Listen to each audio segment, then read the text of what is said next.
This is a matchup for the ages. Body cuts a path straight to the paint, and she serves up a slam dunk.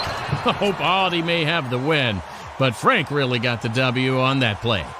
That's got to hurt.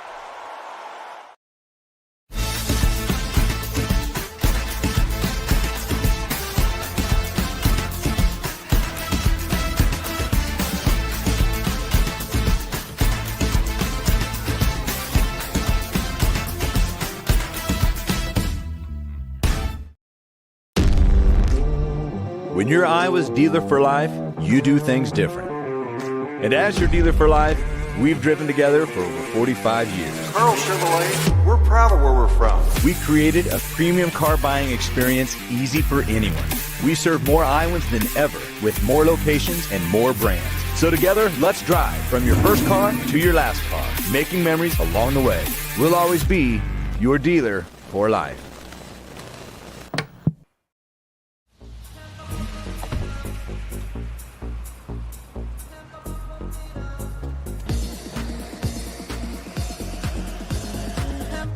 Cyclone fans know it's worth the hype.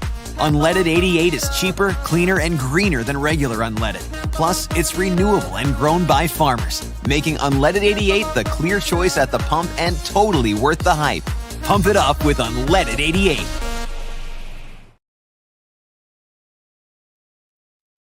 All right, guys, what's going on? Welcome to a little post-game here in Orlando. Iowa State wins in dramatic fashion. One of the weirdest, longest, most bizarre games that we've seen in a long time. 42-41. The bowl presentation. I think they're gonna eat like I don't know what's gonna. I think they're gonna eat like a giant Pop-Tart right down there in front of me. I don't know exactly what's happening, but I'll keep you updated. I'm gonna bring Jeff Woody in here in just a moment. Let's give our sponsors a quick shout out. Carl Auto Group, Central States Roofing, Keen Project Solutions, and my guys Chase and Clay Natuzzel over at Raymond James. Remember them for your financial advisor needs in 2025. We're in the Wild Rose Casino Studios. And what's up, Jeff Woody? Bring you in here. It was 42-41 in a first half that nobody could stop anybody. I wouldn't even say tackling was optional in the first half. There just was no tackling on either side. And I don't know. It felt like that game started to change midway through the second quarter. And then we were hearing, and we reported this to our premium subscribers last night, we were hearing that Cam Ward was not going to play in the second half. But I found it really odd that in a game like that he wouldn't play. Like, I figured it would be like fighting to stay in the game type deal. I was standing out on the ledge at the end when they get the ball back. The Miami crowd was chanting, "We want Cam." He's standing there. It looks like he wants to come in. He doesn't. These games are just so hard to analyze because you don't know who's going to play. Iowa State had two guys warm up, and then they didn't play.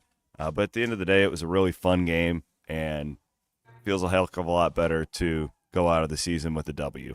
So, it absolutely, what do you think about it? It absolutely does. And I think in the grand scheme of things, I have this isn't too conspiratorial, but when it comes to, I mean, you and Brent on Williams and Bloom, I don't know, a couple weeks ago, you're talking about the importance of bowl games now. You just beat Miami. People are going to check the box score, and the general philosophy that I occupy here as far as voters and stuff are concerned is that people are stupid.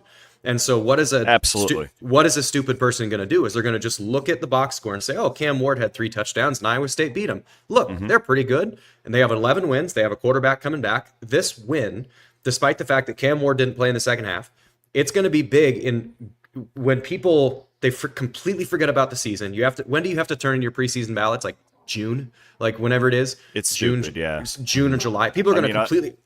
I do all my preseason magazine stuff in like April. Yeah, so people are going to completely forget about this by either April, June, July, whenever it is, and they're going to go back through, or they're going to look through who's got a returning quarterback, how many wins they have last year, and what good wins they have. Well, they beat Miami, they got a returning quarterback, and they had 11 wins. Iowa State, because of this win, is probably going to get themselves at least 5 to 7 spots in the preseason top 25 going into next year in a game that more or less doesn't matter. Like, if you were watching it, you know, like, Cam Ward not playing totally changes the dynamic of that game. Yeah, Not 17 was not leading them down the field there.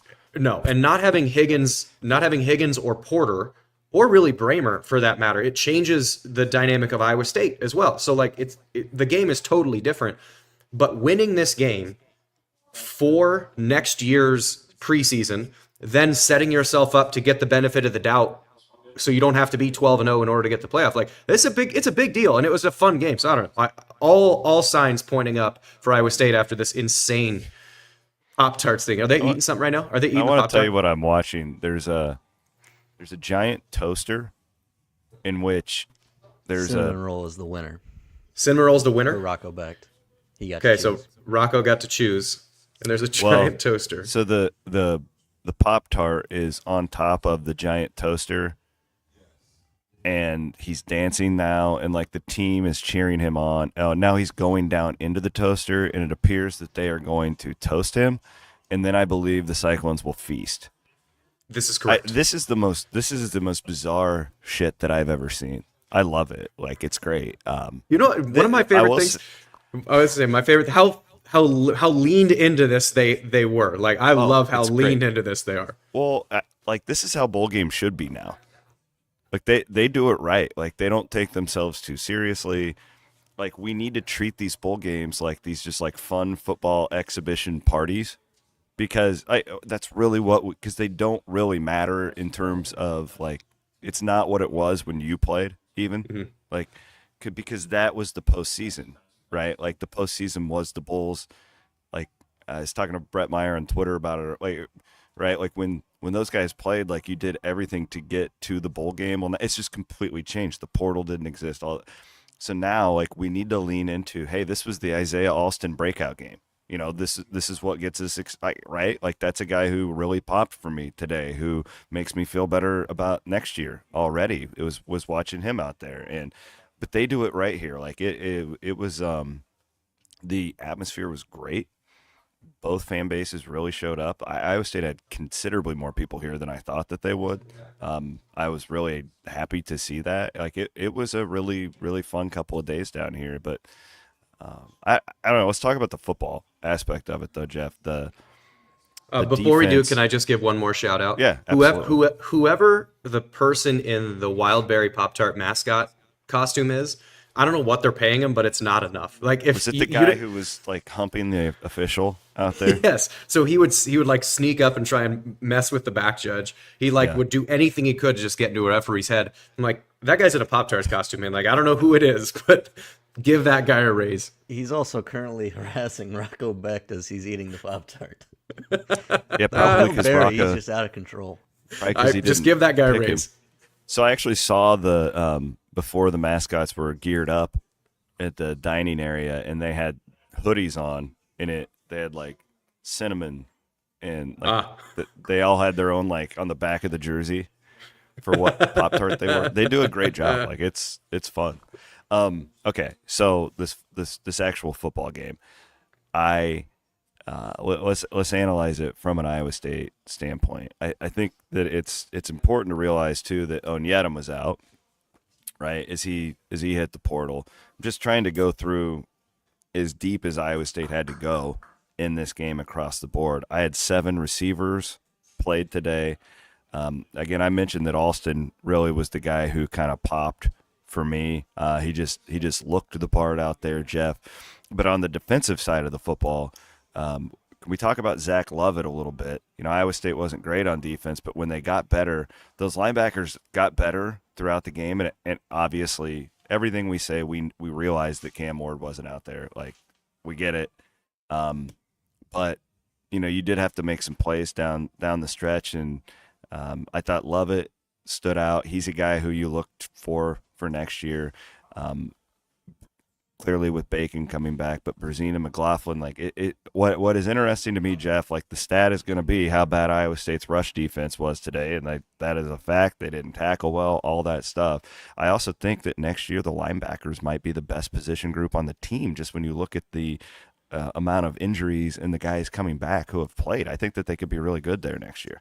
Oh, 100%. Because then you have, I mean, you think about who's going to presumably who's going to start. So Caleb Bacon would likely be back. I think for my money, Cale Brazina is the most physically talented of the linebackers, and then Will McLaughlin is the best at that Sam position. But then you go one position deep, you got Cooper Ebel, Lovett, and then Carson Willick that we don't really we didn't get to see at all this year because he tore his ACL in spring. I had a birdie tell me last week that was the biggest injury on the team that nobody knew about.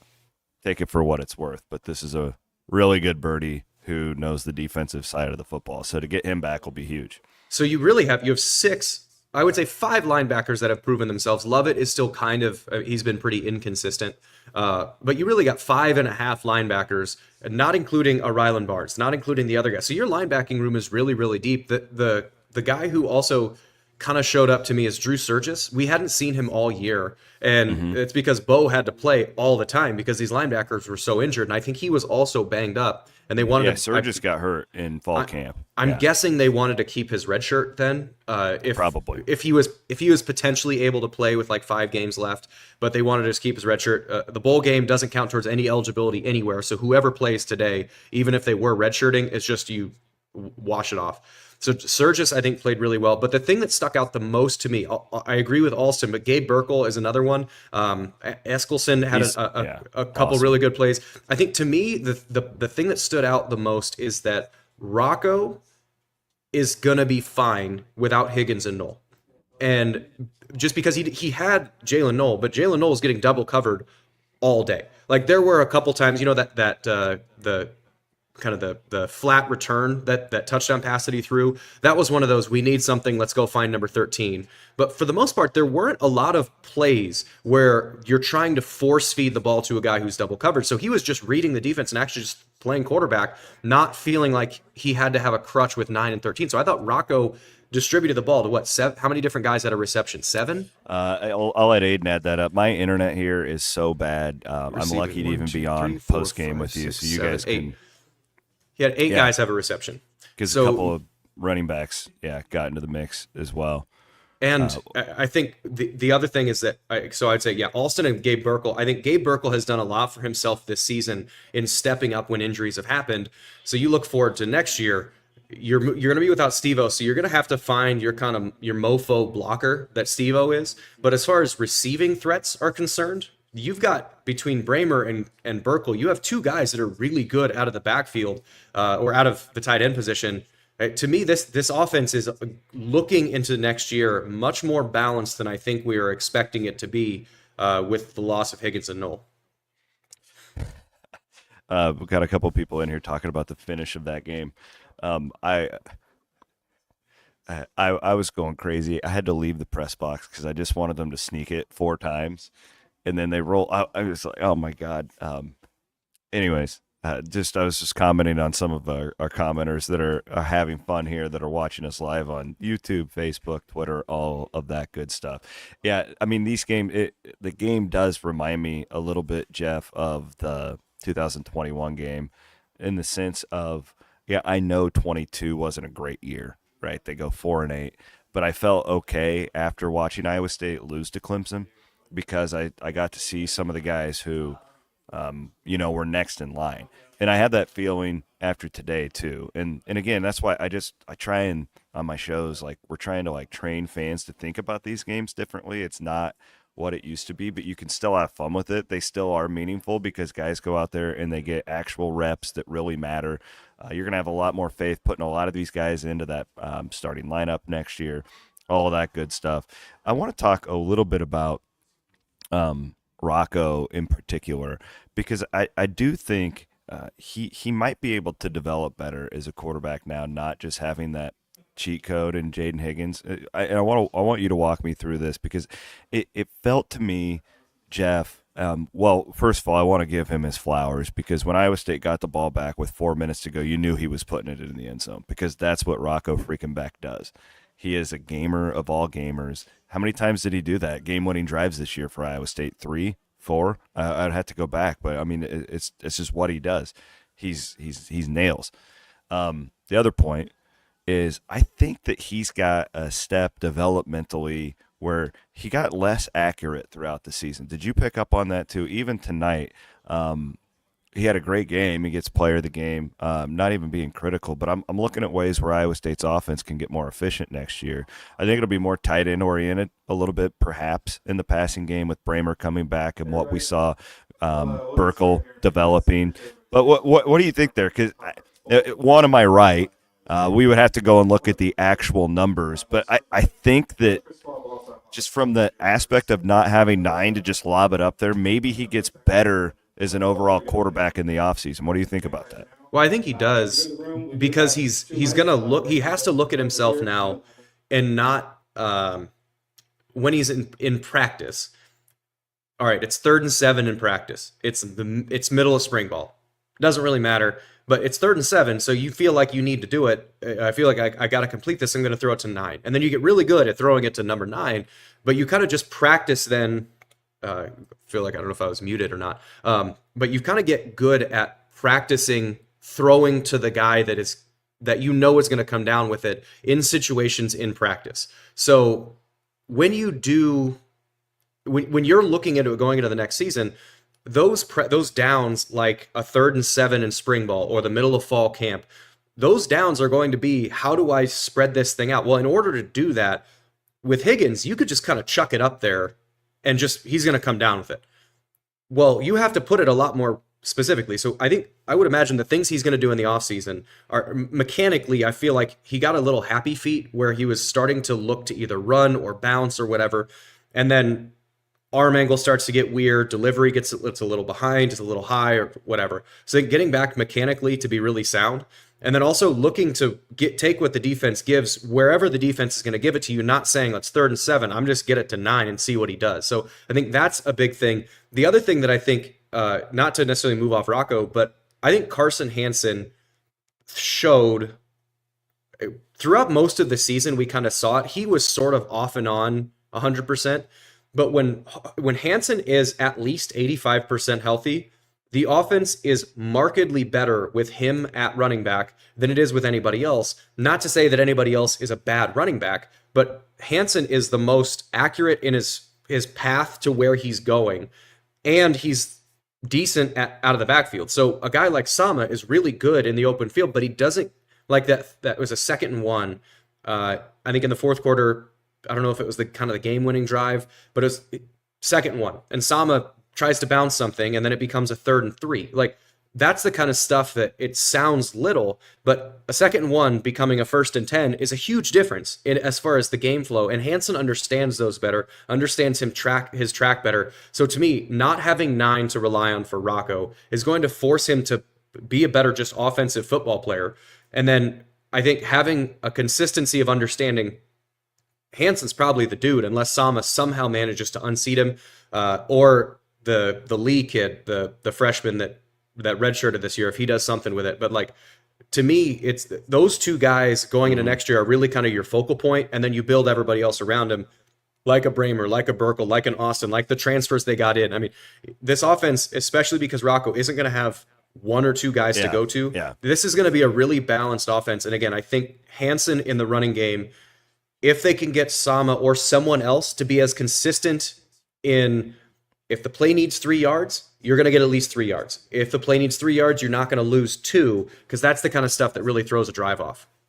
Yeah, Jared's asking why we're critiquing Rocco Beck. He says, "Oh my goodness, no, we're not." Again, what do we take from these games? I'm already looking ahead to next year, and Iowa State's offense this year very much was cheat code Jaden Higgins when you needed him. How do you get better?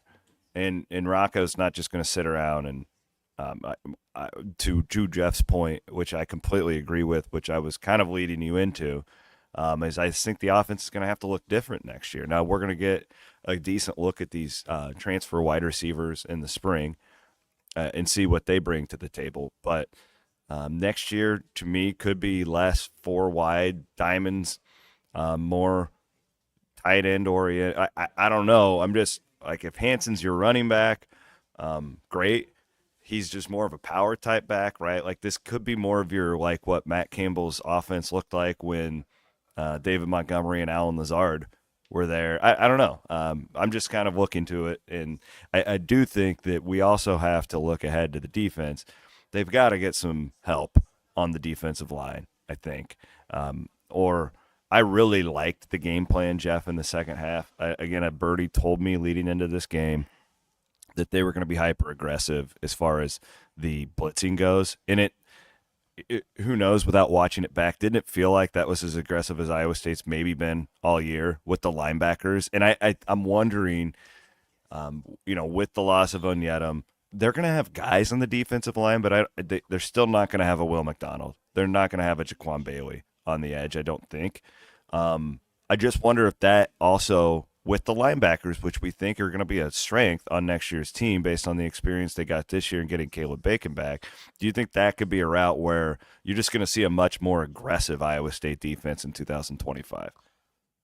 Maybe. So I was also looking at the comments. I think a lot of people are again, you mentioned it, but a lot of people misinterpreting this. We're both really happy that they won. We start at the top of the show. This is a good thing that they won. Yeah, this is what good programs do. You analyze on how to get better like that. Right. So this is basically this isn't exactly what we're doing, but every single player, we did it. Every single player is going to sit in the room with Coach Campbell this offseason. And every coordinator is going to sit in the room with Coach Campbell, and they're going to say, all right, what do we do well? What do we need to do better? That's kind of what we're doing. So, what did the defense do really well? Because I think Iowa State could be back in the Big 12 championship game next year if the offseason goes well. I think so. I think so, too. And I think defensively, the secondary, they're losing Porter, they're losing Purchase, they're losing Freeler and Verdun. Like those, you lose 4 of your big dogs in the secondary. But you also have plenty of depth there. Like the secondary position isn't as much of a step down, whether it's between Patton or Surgis or Tashawn Crawford. Like their secondary, I feel fairly comfortable with what they're going to be doing. Linebackers are going to be really good. Defensive line is going to be fairly thin. One of the things that I wonder, though, not necessarily from a personnel standpoint, but from a scheme and responsibility standpoint, we've seen like Iowa State's linebackers were as healthy as they've been in a while. You know, they had Brzezina and Ebel and McLaughlin, and they had bodies today, and they still gave up a ton of rushing yards. And the secondary was more or less in. Verdun didn't play, which is a big deal, but still, he's not going to play next year. You wonder if there's going to be some schematic changes, which makes it less reliant upon like a one-on-one tackle by a safety on the edge, like that kind of thing. Because if you don't have, whether not even a Will McLaughlin, if you don't have a Eni Owazurike type, a Ray Lima type, they got Dom Orange, and that's awesome. But if you don't have a super strong edge setter, like not even an edge rush, an edge setter, you're relying a lot on safeties and corners to make tackles. And when you have a good big running back like Miami and Arizona State and Kansas all had, you give up a bazillion rushing yards. So I wonder if there's also going to be some scheme tweaks to make it so that they're less reliant upon secondary tackles. And I think the linebackers being healthy will help that. But I also, again, I wonder if you don't have more of like between Brzezina and Bacon, that's 500 pounds a linebacker. You wonder if they're going to play them a little bit closer, whether it's a 4 down or kind of hang somebody over. I would imagine there's going to be more than just a body, like get some new bodies in there. I would imagine they're going to shake up how they're playing, what their defense is, because they were exposed several games in a row. And it's not just personnel. And John Haycock's not a guy who just sits on and goes, well, this is the way we've been doing it, so we're going to keep doing it this way. There's like this thought that that's the guy he is, and he's totally different than that. If you watch the games closely, a couple people have made the comment, and I completely agree with this about. I don't know if Caleb Bacon's going to be at the end. I wouldn't go that far, but he'll have his hand on the ground some, I would think. He did at the end of last year just a few times. I know that was kind of the plan this year when they were screwing around with that 4-man front talk in the offseason. I think when he got hurt, it kind of blew everything up from what I've been told. But nonetheless, enough on that. Well, we've got all offseason to break down next year's team. This was just a fun game, right? Like that to me, like that's how I put a bow on it. This was a very fun football game to be a part of. I think people who were here really enjoyed it.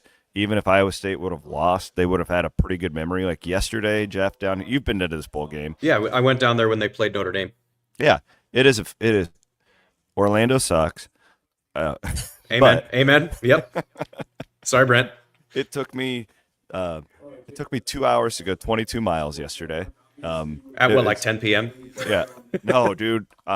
We flew into Sarasota because I brought my wife and kids and couldn't afford to fly into Orlando with all of them.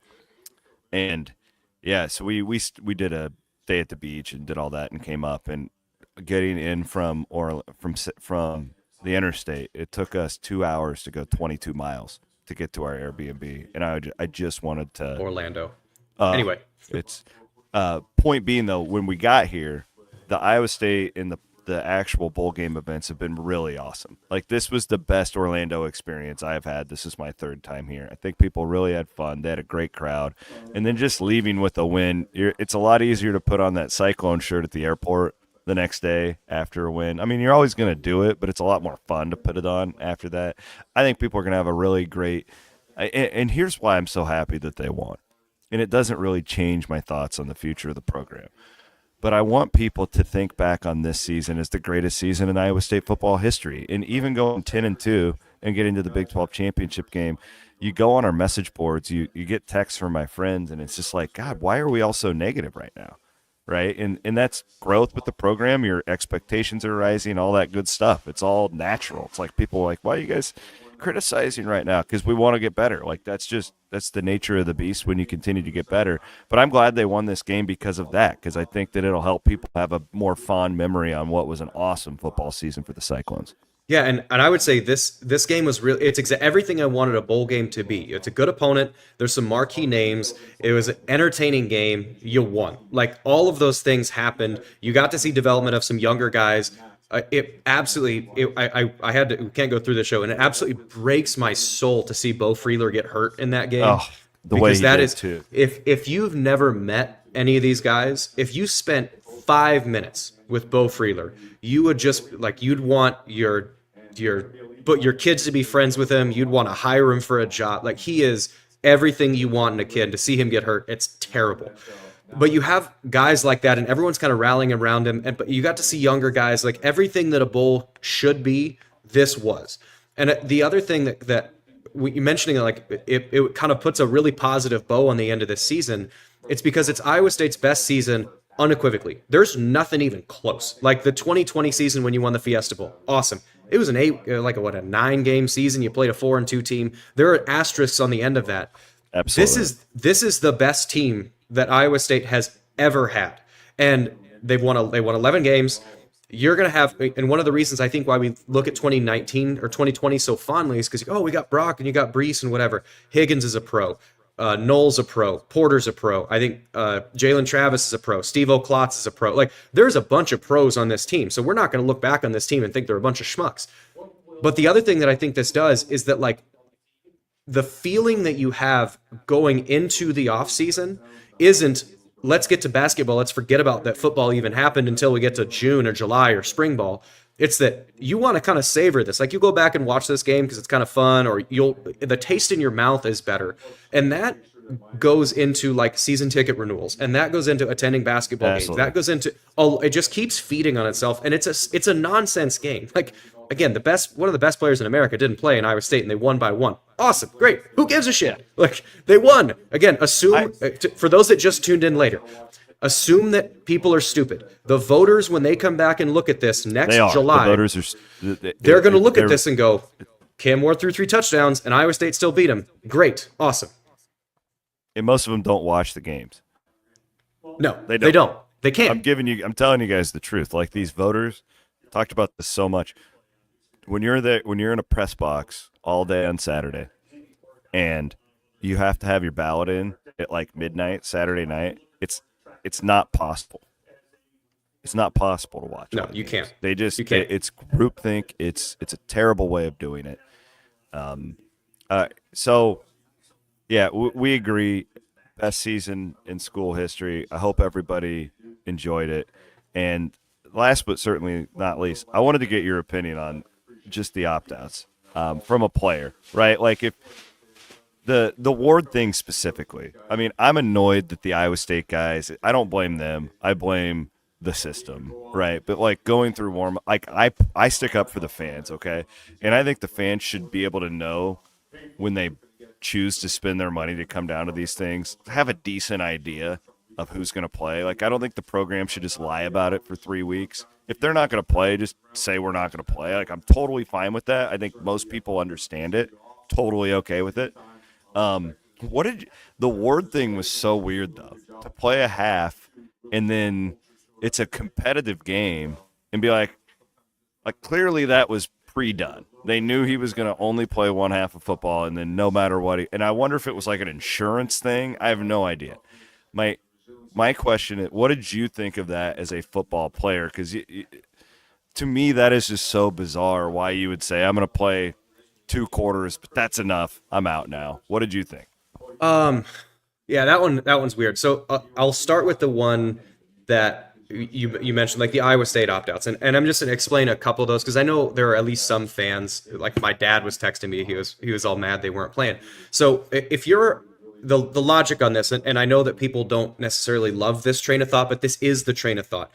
A guy like Darian Porter has the chance, and a Jaden Higgins has the chance with a really good combine and a really good Senior Bowl to take him from being like a 6th or a 7th round pick to being like a 3rd or a 2nd round Correct. pick. Like they can move that far up. But if you're damaged goods, like right now, they're kind of fringe NFL draft picks. The signing bonus for a 7th round draft pick is $100,000. The minimum salary is $900,000. The minimum salary for an undrafted free agent, none. There's no minimum. You can get signed for $50 and that's it. So you have to kind of weigh the decision. If I get hurt in this game, then I might be knocking myself totally out of position, let alone not moving up. And I think both of those guys were dealing with nagging injuries throughout the year. Like in Kansas State, you remember that like Porter was on the ground. He rolled his ankle bad in the Kansas State game. You play through it in the Big 12 championship because you might be getting there. This game doesn't mean as much. So that's why you kind of make the decision. And you go through pregame warmups and see if those things loosen up. If they don't loosen up, all right, well, it's no sense in re-aggravating an injury to prevent you from doing the combine. Now the Cam Ward thing, I don't get it as much. Like if you're going to subject yourself to the risk of playing, which the reason why you don't want to play is because you don't want to get hurt, right? If Cam Ward if he tears his ACL, he goes from being the 5th or 7th overall pick and making $22 million a year to being like a 2nd or 3rd rounder. Still a lot, but he's making like $4 million a year. Like it's a big difference between the first round and the last. So if you're going to subject yourself to the injury risk, doesn't it say more to play the entire game in a game that quote doesn't mean anything, like what Shadur and Hunter are going to do? I don't understand the one half thing. I guess the only thing that I could maybe make heads or tails of it is if he wasn't sure if Porter was going to play. You have how good is Iowa State's secondary in this season? Top 10 in college football. Run defense is terrible. Pretty good, yeah. So you have the ability then to get good film against a guy like Porter, a guy like the Verduns, the whatever. You have the chance to get good film one more time in a non-conference opponent. He didn't need that, but he didn't need it, and I'm just trying to find a reason for it. I don't know. If you're gonna play. If you're not, don't. I had another birdie tell me last night that he got paid to play in this game. That he was getting paid extra to play in this game, which to me, okay, that's great. Like they should be getting paid to play in these games. Pop-Tarts should be giving them some money for wearing that patch on. Like that's a whole other conversation. Whatever. Okay. But I can't fathom why. So clearly that was inaccurate because last night I'm like, oh, okay, that makes sense. They're I'll go out and get you guys a lead, and I hope you can hold on to it. It's that's a horrible teammate. If that, I don't think that that's true. That's why I'm wondering if these insurance policies, it's we'll pay for half of. I don't get it. It makes no sense to me. It would have been a really cool story. I'm glad he didn't because I wanted Iowa State to win. If he would have come out on that last possession and let them down and they kick a game-winning field goal, it would have been horrible. It would have been a terrible kick to the junk if you're an Iowa State fan. It just was bizarre to me. Okay, so if I can fix them, here's the thing. These guys can opt out. I totally understand it. I do not judge Higgins, Porter, any of these guys for making that decision. This thing has been set up for them to make that decision. Okay, over the course of 25 years, we've been making one stupid decision after another to devalue these bowl games. It's not their fault. But this is a great example to me of we need to have availability reports in some capacity. Like the charade of these guys going out and doing warm-ups, it's what are we doing? Do you think Mario Cristobal didn't know that Jaden Higgins wasn't going to play at that point? I mean, maybe he didn't, I guess. I don't know. I'm looking out for the fans, and I don't think these fans here would have cared. I think they still would have come. I think we need to quit testing their intelligence. Like, they're Iowa State fans. They're going to come no matter what. Like, my family would have been here. They didn't give a shit if Jaden Higgins is playing. Yeah, you want them to, but they're not going to make the decision based on that. It's just like, what are we doing? Like, just treat people like adults. They can handle it. Everybody understands, for the most part, why they didn't play. I get it. You know, like, it just, I don't know why we have to be so secretive about everything.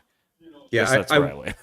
I wonder if, for those guys specifically, I wonder if that, and I think, I don't think they were ever playing. I think some people were like, "Oh, did they get hurt in warm-ups?" No, like no, they wouldn't have gotten did that. hurt. No, They did that for some reason, and I'm guessing it was to try and trick Miami or something like that. And if that's the case, man, that is holding the cards close to the chest. I guarantee these coaches, it's what they do, man. That's true. I think the conspiracy that coaches like are trying to play this game of chess like that is, I think, totally true. I don't know. To me, the Cam Ward thing is just the only one that kind of doesn't make sense. Like Dion saying like Shadur and Travis Hunter are playing. They're going to play the whole game. If you're going to play it, awesome, do it. If you're not, don't. Like, just I don't think most all the people way care. or no way. I really think most fans get it now. Like, they do. Like, there's so many reasons on why this has gotten to this point, and we don't have enough time to go through them all right now.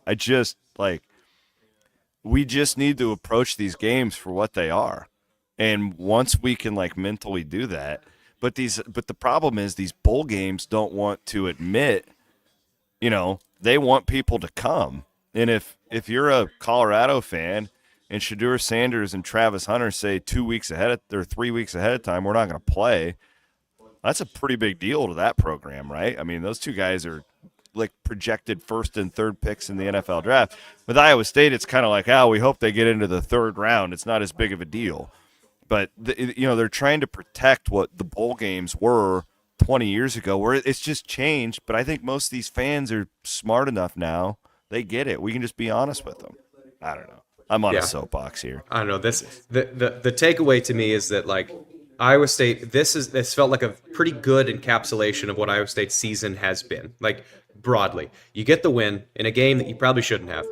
Some things went against you. Some things went for you. It was a fun game. It was a fun year, and they went 11-3. They won 11 games. 2, they played 14.